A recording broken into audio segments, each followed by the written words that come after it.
রাসূলের কথা শুনে বিরোধিতা করে নাই। আর আজকে আমরা দাবি করি আমি হাজী সাহেব, আমি আল্লাহওয়ালা, আমি বুজুর্গ, আমি নেককার, আমার এত কিছু আছে, এত কিছু আছে। না রে বাবা, তোর কিছুই নাই। তুই হুদাই ধারণা করতেছিস তোর অনেক কিছু আছে। তুই তলে তলে আবু জাহেলের সাথে জীবন মিলাই দিস।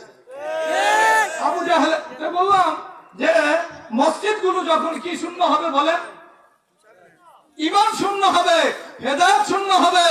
যখন মসজিদ গুলো হেদায়েত আর ঈমান শূন্য হবে, তাহলে মনে রাখবেন কিয়ামতের আর বেশি বাকি নাই, কিয়ামতের আর বেশি বাকি নাই। কারণ মসজিদ গুলো মূলত ঈমানি চর্চা কেন্দ্র। আপনি কোরআনের আয়াত পড়েন, যারা এই কথা দাবি করতে চায় আমাদের দ্বারা আমরা মসজিদ আবাদ করব, কি করব? আরে পৃথিবীতে সবচেয়ে দামি কাজ কি করা? মসজিদ আবাদ করা। কি করা?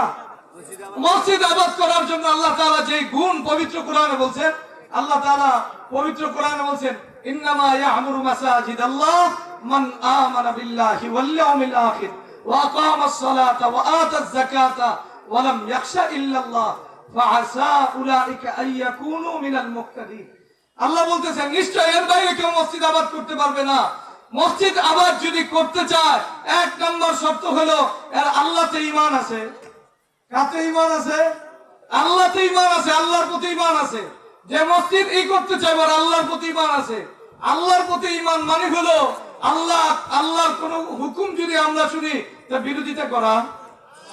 আল্লাহ রাসূল সাল্লাল্লাহু আলাইহি ওয়াসাল্লামের কোন বিষয় যদি আমরা শুনি তা বিরোধিতা করা, এটা কি আল্লাহর প্রতি ঈমান?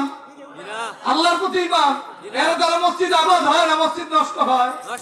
বর্তমান মসজিদ গুলো থেকে ঈমানের চর্চা বন্ধ হয়েছে, মসজিদ থেকে ঈমানদার পয়দা হয় না।